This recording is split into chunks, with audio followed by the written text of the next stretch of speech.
Hello बच्चों, कैसे हैं आप बच्चों। आज हम पढ़ रहे हैं कक्षा 8 हिंदी वसंत के अंतर्गत पाठ 3 बस की यात्रा। हम आपको बताएंगे इस पाठ से संबंधित प्रश्नों के उत्तर, लेकिन उससे पहले आइए एक नज़र डालते हैं इस पाठ पर, ताकि आप इस पाठ को यहाँ से पढ़ सकें बच्चों। और आपके पास आपकी पाठ्य पुस्तक होगी, आप वहाँ से भी इस पाठ को पढ़ सकते हैं। लेकिन याद रहे बच्चों, एक बार पाठ को ज़रूर से ज़रूर पढ़ लें। इससे ये होगा कि जो आपको यहाँ पर प्रश्नों के उत्तर बताए जाएंगे वे आप अच्छे से समझ पाएंगे। तो देख लेना आप, यहाँ पर पाठ आपका समाप्त हो जाता है और इस पाठ के अंत में यहाँ पर क्या लिखा है बच्चों, हरिशंकर परसाई। कौन है ये इस पाठ के लेखक। तो याद रहे बच्चों, ये पाठ एक व्यंग्यात्मक शैली में है, व्यंग है। और इस पाठ से संबंधित प्रश्नों के उत्तर अभी हम आपको यहाँ पर बताने वाले हैं। तो आप लगातार देखते रहें वीडियो और जुड़े रहें हमारे साथ। यदि अभी तक आपने चैनल को सब्सक्राइब नहीं किया तो चैनल को सब्सक्राइब अवश्य कर दें, बेल आइकन भी दबा दें, ताकि आपको आने वाली प्रत्येक पाठ की वीडियो की नोटिफिकेशन मिलती रहे और आप जानते रहे अपने सारे प्रश्नों के उत्तर। तो जैसे यहाँ पर आप देख रहे हैं बच्चों, यहाँ पर हो जाते हैं प्रश्न अभ्यास और ये बहुत सारे प्रश्न हैं यहाँ पर। तो इन सब के उत्तर हम आपको यहाँ पर बताने वाले हैं। तो आप लगातार जुड़े रहें हमारे साथ और देखते रहें अपने प्रश्नों के उत्तर। तो ज़्यादा देर न करते हुए बच्चों, चलिए जान लेते हैं सीधे पाठ से संबंधित प्रश्नों के उत्तर। तो बच्चों, आपको एक बार फिर से याद दिला दें, आज हम पढ़ रहे हैं कक्षा 8 हिंदी वसंत के अंतर्गत पाठ 3 बस की यात्रा। और हम आपको बता रहे हैं यहाँ पर इस पाठ से संबंधित प्रश्नों के उत्तर अभ्यास प्रश्न उत्तर में। सबसे पहले आपके लिए होगा कारण बताएं। तो कारण बताएं में बच्चों पहला प्रश्न है आपके लिए, मैंने उस कंपनी के हिस्सेदार की तरफ पहली बार श्रद्धा भाव से देखा। लेखक के मन में हिस्सेदार साहब के लिए श्रद्धा क्यों जग गई। तो क्यों जगी बच्चों, आपने पाठ तो पूरा पढ़ा होगा, आपको अच्छी तरह से याद होगा। उत्तर लिखेंगे, लेखक के मन में बस कंपनी के हिस्सेदार साहब के लिए श्रद्धा भाव इसलिए जग गई कि वह टायर की स्थिति से परिचित होने के बावजूद भी बस को चलाने का साहस जुटा रहा था। कंपनी का हिस्सेदार अपनी पुरानी बस की खूब तारीफ कर रहा था। और अर्थमोह, अर्थमोह क्या होता है, यानी कि पैसे का लालच। अर्थमोह की वजह से आत्म बलिदान की ऐसी भावना दुर्लभ थी कि कोई एक एक पैसे के लिए मरने को तैयार हो ना, तो ऐसी भावना बहुत मुश्किल होती है। क्योंकि हर व्यक्ति को अपनी जान जोखिम में डालने बुरा लगता है और अपनी जान सभी को प्यारी है बच्चों। लेकिन यहाँ पर जो है बात की जा रही है कि थोड़े से अर्थमोह के चक्कर में, यानी कि अर्थमोह क्या होता है, पैसे का लोभ या लालच कह सकते हैं आप। तो यहाँ पर जो है लेखक कहता है कि कंपनी का हिस्सेदार अपनी पुरानी बस की खूब तारीफ कर रहा था। अर्थमोह की वजह से आत्म बलिदान की ऐसी भावना दुर्लभ थी, जिसे देखकर लेखक हाथ प्रभु हो गया और उसके प्रति उसके मन में कंपनी के हिस्सेदार के लिए श्रद्धा भाव उमड़ता है। लेखक को तो उनके साहस और बलिदान की भावना को देखकर ऐसा लग रहा था कि उन्हें किसी क्रांतिकारी आंदोलन का नेता होना चाहिए। क्या समझे आप, यहाँ पर जो है लेखक एक व्यंग मार रहा है और व्यंग्यात्मक शैली में ही उत्तर भी यहाँ पर दिया हुआ है। लेकिन चलिए, आप तो सिर्फ अपने उत्तर पर ध्यान दें और ये आपका प्रश्न है और आप उत्तर इस प्रकार से लिखें। दूसरा प्रश्न है बच्चों, लोगों ने सलाह दी कि समझदार आदमी इस शाम वाली बस से सफ़र नहीं करते। लोगों ने यह सलाह क्यों दी। तो क्यों दी थी बच्चों, उत्तर में लिखेंगे आप, लोगों ने लेखक को यह सलाह इसलिए दी क्योंकि वे जानते थे कि बस की हालत बहुत ख़राब है। बस का कोई भरोसा नहीं है कि यह कब कहाँ रुक जाए और इसे ठीक होने की भी कोई संभावना कम है, यानी कि नहीं है। शाम बीतते ही रात हो जाती है और रास्ते में कहाँ बितानी पड़ जाए रात कुछ पता नहीं रहता। उनके अनुसार यह बस डाकिन की तरह है। डाकिन क्या होती है, जो है कहीं पर भी धोखा दे सकती है और जो है व्यक्ति की जान जोखिम में डाल सकती है। तो इस प्रकार से आप देख सकते हैं यहाँ पर दूसरा प्रश्न है ये आपका और उसका उत्तर आप लिख सकते हैं। बात करते हैं बच्चों तीसरा प्रश्न, और ऐसा जैसे सारी बस ही इंजन है और हम इंजन के भीतर बैठे हैं, लेखक को ऐसा क्यों लगा। तो क्यों लगा था, आपने पाठ तो पढ़ा था, बस की हालत बहुत ख़राब थी। चलिए उत्तर लिखेंगे, ऐसा जैसे सारी बस ही इंजन है और हम इंजन के भीतर बैठे हैं। लेखक को ऐसा इसलिए कहा, या लेखक ने ऐसा, यहाँ पर लिखेंगे आप लेखक ने ऐसा इसलिए कहा क्योंकि जब बस चालक ने इंजन स्टार्ट किया तो उस समय बस के इंजन में कंपन होना चाहिए था। होता है ना, जब आप गाड़ी में सफ़र करते हैं तो बस के इंजन वाली जगह पे क्या होता है, कंपन होती है, वाइब्रेशन होती है ना। पर यहाँ तो पूरी बस ही झंझनाने लगी। लेकिन लेखक को लग रहा था कि खाली इंजन के सामने नहीं हो रहा है, पूरी बस ही झंझना रही है। लेखक को ऐसा प्रतीत हुआ कि पूरी बस ही इंजन है मानो वह बस के भीतर न बैठकर इंजन के भीतर बैठा हुआ हो, अर्थात इंजन के स्टार्ट होने पर इंजन के पुर्जों की भांति बस के यात्री हिल रहे थे। पूरी बस में कंपन हो रहा था, यहाँ तक कि खिड़कियों के कांच भी पूरे शोर से हिल रहे थे। तो इस प्रकार से आप अपना उत्तर लिख सकते हैं, समझ सकते हैं बच्चों किस प्रकार बस की हालत बहुत खराब थी। अगला प्रश्न है बच्चों चौथा, यहाँ पर गजब हो गया, ऐसी बस अपने आप चलती है। लेखक को यह सुनकर हैरानी क्यों हुई? तो क्यों हुई बच्चों? क्योंकि पुरानी हालत थी बस की, बहुत बुरी हालत थी और बस काफ़ी पुरानी थी। यहाँ तक कि नई बसें भी अपने आप थोड़ी ना चलती है ना, आप जानते ही हैं कि कोई ना कोई ड्राइवर उसको चलाता है तभी बस चलती है। लेकिन यहाँ पर जो व्यंग्यात्मक शैली में बात की गई है कि यह बस अपने आप चलती भी है। उत्तर में आप लिख सकते हैं कि बस की वर्तमान स्थिति देखते हुए इस प्रकार का आश्चर्य व्यक्त करना स्वाभाविक था। देखने से नहीं लग रहा था कि बस चलती भी होगी, परंतु जब लेखक ने बस के हिस्सेदार से पूछा तो उसने क्या कहा? चलेगी नहीं, अपने आप चलेगी। इस बात को सुनकर लेखक हैरान हो गया। समझ गए ना आप? तो इस प्रकार से आप अपना उत्तर लिख सकते हैं चौथे प्रश्न का। बात करते हैं पांचवा प्रश्न, मैं हर पेड़ को अपना दुश्मन समझ रहा था। लेखक पेड़ों को अपना दुश्मन क्यों समझ रहा था? क्यों समझ रहा था बच्चों? आप तो वैसे भी समझदार हैं और आप समझ सकते हैं कि जब आदमी बस की यात्रा करता है या बस में सफ़र कर रहा होता है और टूटी फूटी पुरानी बस हो तो क्या होगा? हमेशा जो है बस में बैठे हुए यात्रियों को खतरा बना रहता है, कब किस पेड़ पर टकरा जाए और उनकी जान जोखिम में जा सकती है। इसलिए ठीक है, स्थिति यहाँ पर थी। उत्तर में आप लिखेंगे बस की जर्जर अवस्था से लेखक को ऐसा महसूस हो रहा था कि बस की स्टीयरिंग कहीं भी टूट सकती है तथा ब्रेक फेल हो सकता है। ऐसे में लेखक को डर लग रहा था कि कहीं उसकी बस किसी पेड़ से टकरा न जाए। एक पेड़ निकल जाने पर वह दूसरे पेड़ का इंतजार करता था, बस कहीं इस पेड़ से न टकरा जाए। यही वजह है कि लेखक को हर पेड़ अपना दुश्मन लग रहा था कि बस अनियंत्रित होकर कभी भी इनसे टकरा सकती है। ठीक है ना? तो आप इस प्रकार से उत्तर लिख सकते हैं कि पेड़ पे जो है पेड़ को अपना दुश्मन इसलिए मान रहा था लेखक क्योंकि बस कभी भी जाकर किसी भी पेड़ पर टकरा सकती है। बात करते हैं अगला प्रश्न है बच्चों, सविनय अवज्ञा आंदोलन किसके नेतृत्व में, किस उद्देश्य से और कब हुआ था? इतिहास की उपलब्ध पुस्तकों के आधार पर लिखिए। तो आपने एसएसटी जिसे आप कहते हैं सामाजिक अध्ययन विषय आपने पढ़ा होगा। यहाँ पर जो है सविनय अवज्ञा आंदोलन के बारे में भी आप जानते होंगे, थोड़ा बहुत तो जानते होंगे, किसने किया था शुरू और कब किया था। चलिए उत्तर में लिखेंगे आप। उत्तर में लिखेंगे सविनय अवज्ञा आंदोलन महात्मा गांधी के नेतृत्व में 1930 में अंग्रेजी सरकार से असहयोग करने तथा पूर्ण स्वाधीनता प्राप्त करने के लिए किया गया था। भारतीय समाज वैसे ही गरीब के दिन बिता रहा था, वे मुश्किल से नमक रोटी खाकर गुजारा कर रहे थे। अंग्रेजी सरकार ने नमक पर भी टैक्स लगा दिया। तब इससे नाराज होकर गांधी जी ने 12 मार्च 1930 को दांडी मार्च करके नमक कानून को तोड़ा। तो यहाँ पर क्या लिखेंगे? दांडी मार्च, रह लगा दें ऊपर, दांडी मार्च करके नमक कानून को तोड़ा। ठीक है, तो आ गई बात समझ में।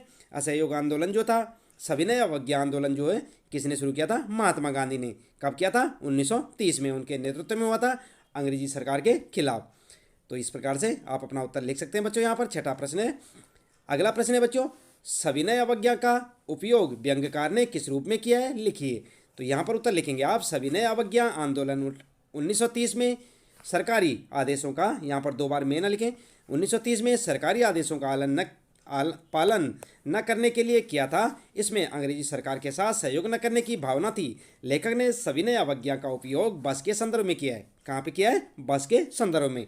वह इस प्रतीकात्मक भाषा के माध्यम से यह बताना चाह रहा है कि बस विनयपूर्वक अपने मालिक व यात्रियों से उसे स्वतंत्र करने का अनुरोध कर रही है। जिस तरह अंग्रेजों की दमनपूर्वक नीति के खिलाफ भारतीय जनता विनयपूर्वक संघर्ष के लिए आगे बढ़ती रही, उसी तरह यह खटारा बस भी जर्जर होने के बावजूद भी चलती जा रही थी। आई बात समझ में? बहुत सिंपल आंसर है बच्चों, थोड़ा समझने की बात है। आप जो प्रश्नों के उत्तरों को अच्छे से पढ़े, पहले सुने और उन्हें समझें, उसके बाद उत्तर लिखें। ये 7वां प्रश्न है आपका और इसका उत्तर। आगे आते हैं बच्चों, भाषा की बात से प्रश्न आपके लिए। और यहाँ पर आप देख सकते हैं 8वां प्रश्न है, बस बस बस। क्या समझे आप? बस बस बस, 3 बार है ना ये बस लिखा हुआ, 3 शब्द हैं। इनमें बस सवारी के अर्थ में, पहला बस, दूसरा बस अधीनता के अर्थ में और तीसरा बस पर्याप्त या काफ़ी के अर्थ में। ठीक है, प्रयुक्त हो रहा है, यानी कि तीनों बसों का अर्थ क्या है? अलग अलग है। एक बस ये है, एक बस ये है, एक बस ये है, और तीनों का अर्थ क्या है? अलग अलग है। जैसे बस से चलना मेरे बस में नहीं है, अब बस करो। ठीक है, उपयुक्त वाक्यों के समान बस शब्द से 2-2 वाक्य बनाइए। तो इसी प्रकार से आपने इन्हीं से जो है 2-2 वाक्य बनाने हैं। तो जैसे आप पहला वाक्य बनाएंगे बस से, सवारी के अर्थ में प्रयोग करके 2 वाक्य बनाएंगे। नंबर 1, तुम्हारी देरी के कारण मेरी बस निकल गई। ठीक है। दूसरा, जब तक बस नहीं आती यहीं खड़े रहो। तो ये कहाँ पर है? ये जो बस का उपयोग किया गया किसके लिए किया गया? बस यानी जो चलती हुई गाड़ी होती है ना, बस कहते हैं ना आप उसे। तो उसके अर्थ में यहाँ पर प्रयोग किया गया। ये दो वाक्य हैं, आप लिख सकते हैं। अगले दो वाक्य हैं बच्चों, इस यहाँ पर आप देख सकते हैं बस यहाँ पर अधीनता के अर्थ में। किसके अर्थ में? अधीनता के अर्थ में, दूसरे के बस वाले अर्थ में। तो यहाँ पर पहला दूसरा दो वाक्य हैं, आप इस प्रकार से लिखें। आजकल के बच्चों को समझाना सबके बस की बात नहीं। अब ये गाड़ी वाली बस की बात नहीं हो रही बच्चों, ये जो है अधीनता के अर्थ में हो रही है। आजकल के बच्चों को समझाना सबके बस की बात नहीं, और भगवान की करनी मनुष्य के बस में नहीं। ये तो आप भी कहते हैं, है ना। तो ये दो प्रकार के हो गए। तीसरा बस क्या होता है? सिर्फ या मात्र के अर्थ में। जैसे आप कहते हैं बस कीजिए, बहुत हो गया। तो इसी प्रकार से पहला है बस करो कितना खाओगे, और बस करो इतना काफ़ी है। ठीक है। तो आप इस प्रकार से तीनों बसों के अर्थ में अलग अलग जो है दो दो वाक्य लिख सकते हैं। 9वां प्रश्न है बच्चों, हम 5 मित्रों ने तय किया कि शाम 4 बजे की बस से चलें। पन्ना से इसी कंपनी की बस सतना के लिए घंटे भर बाद मिलती है।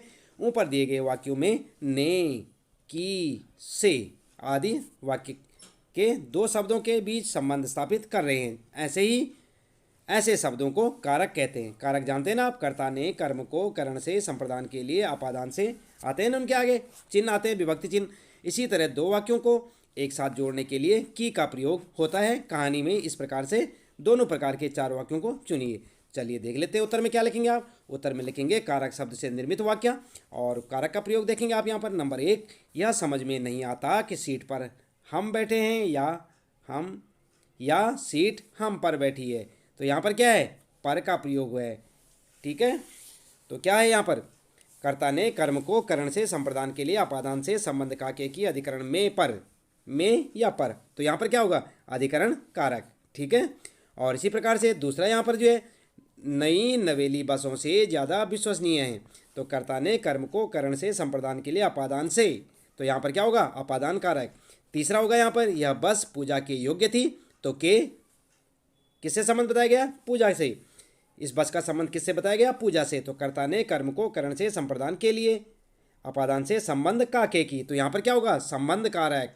ठीक है। इसी प्रकार चौथा है, बस कंपनी के हिस्सेदार भी उसी बस में जा रहे थे। बस कंपनी के हिस्सेदार। तो यहाँ पर क्या है? कंपनी, बस कंपनी का किससे संबंध है? हिस्सेदार से। ठीक है। तो उसी बस में जा रहे थे। तो यहाँ पर जो है इस के में क्या है? कर्ता ने कर्म को करण से संप्रदान के लिए अपादान से संबंध काके की। तो यहाँ पर संबंध स्थापित किया गया है। तो संबंध में क्या होगा? संबंध कारक। तो यहाँ पर जो है ये चारों के चारों आपने देखे यहाँ पर, और कारक के बारे में हमने आपको थोड़ी बहुत जानकारी दी बच्चों। उम्मीद है कि आपको अच्छी से समझ आई होगी। 10वां प्रश्न है, हम फौरन खिड़की से दूर सरक गए। चांदनी में रास्ता टटोल कर वह रेंग रही थी। दिए गए वाक्य में आई, सरकना और रंगना जैसी क्रियाएं 2 प्रकार की गतियां दर्शाती हैं। ऐसी कुछ क्रियाएं एकत्र कीजिए जो गति के लिए प्रयुक्त होती हैं, जैसे घूमना, ठीक है, इत्यादि। उन्हें वाक्यों में प्रयोग कीजिए। तो यहाँ पर आप लिख सकते हैं उत्तर में, जैसे टहलना, चलना, ये गति से संबंधित है ना। टहलना भी गति का कारक है, और चलना भी जो है गति के बारे में बता रहे हैं। तो टहलना में दादाजी को टहलना अच्छा लगता है, चलना सेहत के लिए बहुत लाभदायक है। ठीक है। तो इस प्रकार से आप अपना उत्तर दे सकते हैं। अगला प्रश्न है बच्चों 11वां, क्या लिखा है? कांच बहुत कम बचे थे। जो बचे थे उनसे हमें बचना था। किसमें? बस में। बस में जो शीशे थे ना कांच के, वो बहुत कम बचे थे और इतने टूटे फूटे थे कि उनसे बचना किसको था? लेखक को। इस वाक्य में बच क्या है? यहाँ पर बच शब्द को 2 तरह से प्रयोग किया गया है। एक है एक शेष के अर्थ में, और दूसरा सुरक्षा के अर्थ में। ठीक है। क्योंकि बचे थे तो बचना हो गया, और दूसरा हमें बचना है सुरक्षा के अर्थ में। नीचे दिए गए शब्दों को वाक्यों में प्रयोग करके देखिए। ध्यान रहे, एक शब्द वाक्य में 2 बार आना चाहिए, और शब्दों के अर्थ में कुछ बदलाव होना चाहिए। जैसे यहाँ पर देख सकते हैं आप, जल है और हार है। ठीक है। तो यहाँ पर जो है उत्तर क्या लिखेंगे आप? पहले कै देखेंगे जल, और फिर हार देखेंगे। जैसे मीना गरम जल से बुरी तरह जल गई। तो यहाँ पर 2 बार जल आया ना, दोनों का अलग अलग अर्थ है। यहाँ पर क्या है? गरम जल, जल का मतलब पानी, और जलना जल जाना। ठीक है। और हार के बारे में भी 2 अर्थ होंगे। यह प्रतियोगिता के इस पड़ाव में जिसकी जीत होगी उसे मोतियों का हार मिलेगा। हार का मतलब माला मिलेगी, मोतियों की माला मिलेगी ना। और जिसकी हार होगी वह प्रतियोगिता से बाहर हो जाएगा। और जिसके हाथ विजय यानी जीत नहीं लगेगी, हारना, तो उसे क्या होगा? मैच से बाहर होना पड़ेगा। तो उम्मीद है कि आपको अच्छे से समझ आ रहा होगा। और यहाँ पर बच्चों 12वां प्रश्न है, बोलचाल में प्रचलित अंग्रेजी शब्द फर्स्ट। क्या है ये? फर्स्ट क्लास में दो शब्द हैं। क्या क्या हैं? फर्स्ट और क्लास। दो शब्द हैं ना, एक फर्स्ट हो गया, एक क्लास हो गया। फर्स्ट और क्लास। यहाँ क्लास का विशेषण फर्स्ट है, क्योंकि संख्या फर्स्ट है। फर्स्ट क्लास संख्यावाचक विशेषण है। फर्स्ट क्या है? संख्यावाचक है, पहला है ना वो। उदाहरण है, महान आदमी में आदमी की विशेषता क्या है? कि वह महान है। में किसी व्यक्ति आदमी की विशेषता है, क्या है? वो महान है। यह गुणवाचक विशेषण है। और संख्यावाचक विशेषण और गुणवाचक विशेषण के दो दो उदाहरण खोज कर लिखिए। तो यहाँ पर आप जो उत्तर में लिखेंगे, संख्यावाचक विशेषण में जैसे 4, 8, 10 संख्याएं ना ये सारी। और इसी प्रकार गुणवाचक विशेषण में चांदनी रात, समझदार आदमी। तो यहाँ पर समझदार क्या है? विशेषण है। चांदनी क्या है? रात की विशेषता बता रही है ना, तो चांदनी क्या है? विशेषण है। तो यहाँ पर आप इस प्रकार से उत्तर लिख सकते हैं बच्चों। इसके साथ ही इस पाठ से संबंधित प्रश्नों के उत्तर यहाँ पर समाप्त होते हैं। आपकी समझ नहीं आया होगा तो एक बार वीडियो को दोबारा देखें, सुने, अच्छी तरह समझें। उसके बाद ही अपने उत्तरों को अपनी नोटबुक में नोट करें और इनका अभ्यास करें। याद रहे बच्चों, यदि आप चैनल में पहली बार आए हैं तो इसी प्रकार अपने सभी कक्षा 8 हिंदी वसंत के सभी पाठों के प्रश्नोत्तर जानने के लिए आप चैनल को सब्सक्राइब अवश्य कर दें, बेल आइकन भी दबा दें, ताकि आपको आने वाली प्रत्येक पाठ की वीडियो की नोटिफिकेशन मिलती रहे। और इसी प्रकार लगातार जुड़े रहें हमारे साथ और देखते रहें प्रत्येक पाठ के प्रश्न उत्तर। तो मिलते हैं फिर अगली वीडियो में।